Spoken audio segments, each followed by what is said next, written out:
Hey everyone, and welcome. We're about to jump into something pretty fascinating. Where did modern architecture really come from? You know, the clean lines, the wide open spaces, all those radical shapes? Well, it turns out the blueprint for our cities wasn't drawn up in an architect's office. It was actually painted on an artist's canvas. Let's get into it. You ever find yourself looking up at some sleek glass tower or a house that looks like a bunch of floating boxes, and you just kind of think, okay, what's the big idea here? Right? It can feel a little abstract, maybe even random. But believe it or not, it's not. There's a hidden logic, a whole secret history behind it. And that secret history, well, it's hiding in plain sight, inside an art gallery. Seriously, the revolutionary ideas that completely shaped the buildings all around us were born from some of the most out-there art movements of the early 20th century. Stick with me, and I'm going to show you how to crack the code. So, our first stop is Cubism. Think Picasso. Before this whole movement, a building was, let's be honest, basically a decorated box with rooms cut out inside. Cubism handed architects the intellectual dynamite they needed to just blow that box wide open. And this is where a two-dimensional idea becomes a three-dimensional reality. See, Cubist painters like Picasso were obsessed with showing an object from all sides at the exact same time, breaking it down into geometric shapes on the canvas. Architects saw this and had this total light bulb moment. What if a building wasn't one solid thing, but a collection of spaces that interlock and overlap? What if the inside could just flow right into the outside? This wild idea led to one of the most important concepts in all of modern architecture, the free plan. And here's the game changer. Support columns, not the walls, are what hold the building up. This totally frees the walls to be placed anywhere you want, creating this open, flowing experience. You're not just in a room anymore, you're moving through a series of connected spaces. And if you want to see this concept in action, look no further than this masterpiece, Le Corbusier's Villa Savoy. I mean, this is the ultimate expression of the free plan. It practically floats above the ground, its walls act like screens, and space just moves freely all the way through it. It's like a house that thinks it's a cubist sculpture. All right, let's keep going. If Cubism was about shattering the box, our next movement, a Dutch one called De Stijl, gave architects a brand new and super strict set of rules for how to put all those pieces back together. The whole philosophy was about pure abstraction. Artists like Piet Mondrian led the charge, and the rules were simple but totally absolute. Rule 1, only straight vertical and horizontal lines. Rule 2, only primary colors. We're talking red, blue, and yellow, plus black, white, and gray. The goal here was to create a kind of universal harmony, a visual language that anyone, anywhere, could understand. So, how in the world does that translate into a building?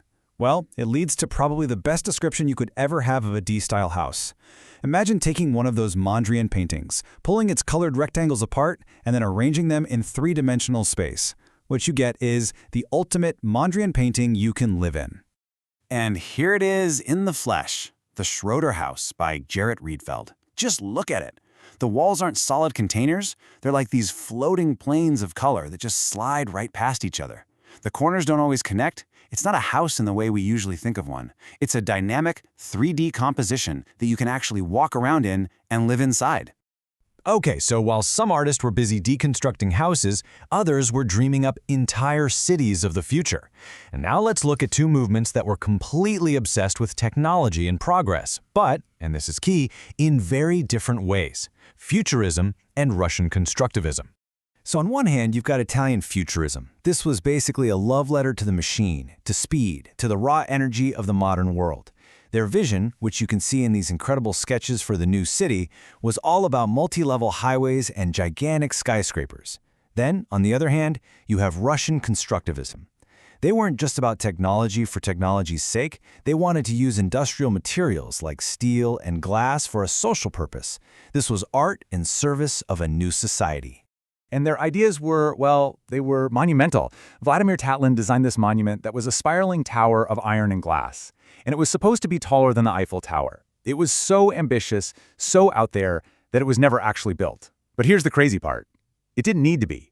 The idea of it, the idea of showing a building's structure openly, of being honest about how it's made, that became unbelievably influential. We call it structural honesty. Okay, so we've covered logic, geometry, machines, but what about the illogical, the irrational? For that, we've got to turn to our final movement.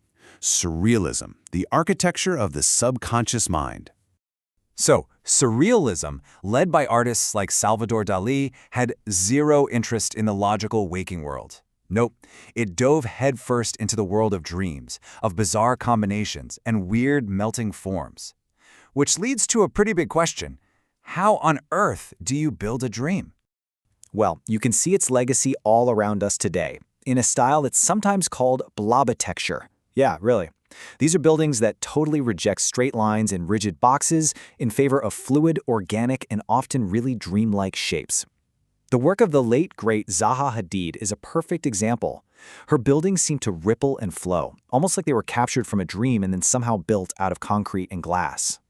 So we've kind of decoded the influence of all these major art movements. And the big takeaway here isn't just a history lesson. It's a whole new way to see the world around you. It's like a key to reading the artistic DNA that's embedded in the very fabric of your city. So here's your cheat sheet. When you're out and about and you see a building with spaces that just flow from inside to out, think Cubism. See a building that looks like a composition of bold, primary colored panels? That is the ghost of de Stijl. A skyscraper that celebrates its steel skeleton and its mechanics? That's the spirit of Futurism and Constructivism. And any building that curves and twists in ways that seem almost impossible? Yep, that's a little nod to Surrealism. So the next time you're walking down the street, I've got a challenge for you. Try it. Don't just look at the buildings as brick and mortar or glass and steel. Look for the ideas behind them. Look for the painter's brushstroke, the sculptor's touch, the dreamer's vision. Go out there and see, what artistic code will you find where you live?